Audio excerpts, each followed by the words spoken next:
Hey guys, it's Godbars here, the self-proclaimed hip-hop historian, and this is the 259th episode of my series, where I grab a vinyl from my collection, talk about why I love it, what influence it has, and what its place is in the grand scheme of hip-hop.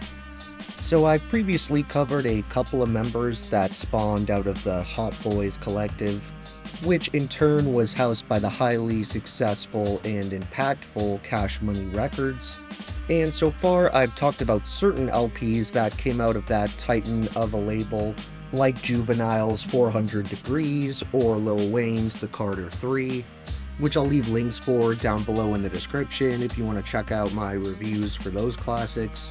But today I wanted to discuss one of the releases that came from the actual group as a whole, that being their 1999 sophomore studio full-length here, Guerrilla Warfare. Hot Boys was basically a New Orleans supergroup consisting of Lil Wayne, Juvenile, BG, and Turk, and they were largely mentored by a combo of Cash Money co-founder Birdman and producer extraordinaire Mannie Fresh, who together made up the duo Big Timers. There were a slew of killer Hot Boys related solo projects in the late 90s to the early 2000s, and while 400 Degrees is the first that comes to mind for me, I also recommend a number of other slightly more overlooked LPs, like BG's 1996 album Chopper City, or the 1999 sequel Chopper City in the Ghetto.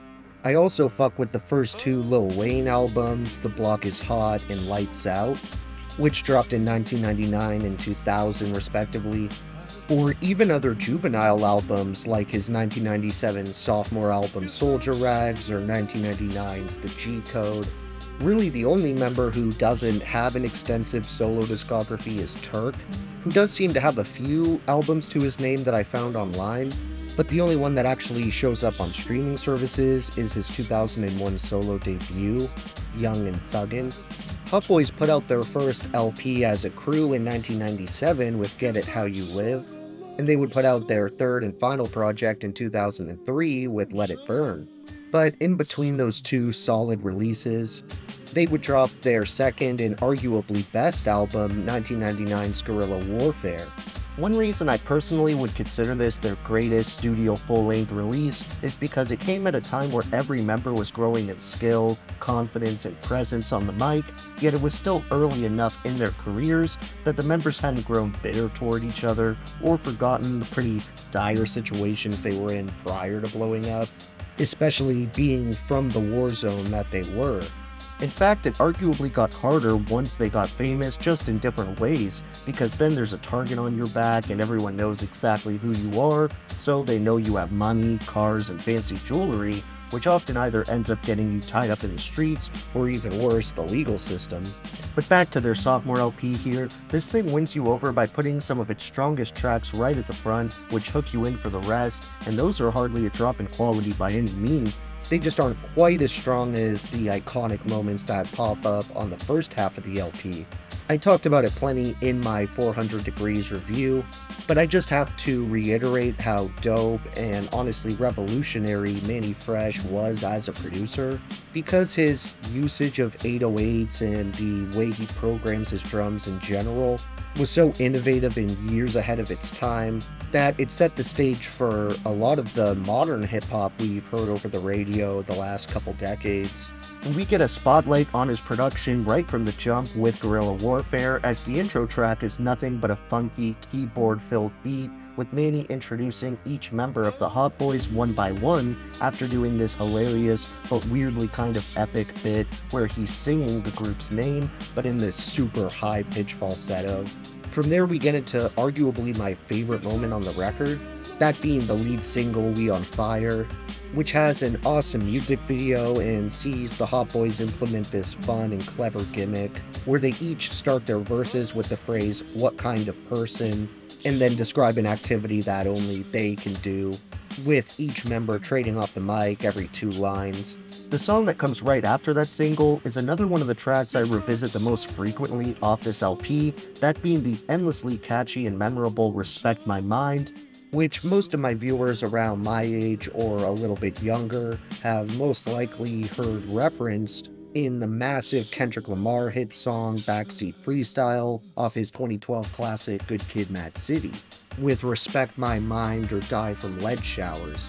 While Juvie has a dope, pretty personal verse about his history on this track, I want to share the opening verse from none other than Lil Wayne, who does the chorus as well and absolutely snaps on both, which is even more impressive when you remember the dude was merely 16 or 17 at the time.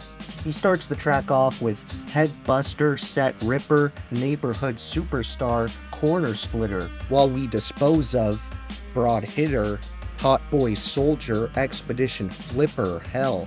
People be terrified from us cause they know how we play. Them dudes hide from us or catch 3 from a K. I'm just a scrub, I can't scuff, I'm too light to fight. I'm a little too thin to win, so I ride at night. Your fake respect, homie, you're playing with the wrong one. I'll break your neck, homie, you're playing with the wrong gun. I use K's to wet, homie, I'm spraying up the whole room. Better watch your back, homie, little one, that's a wrap.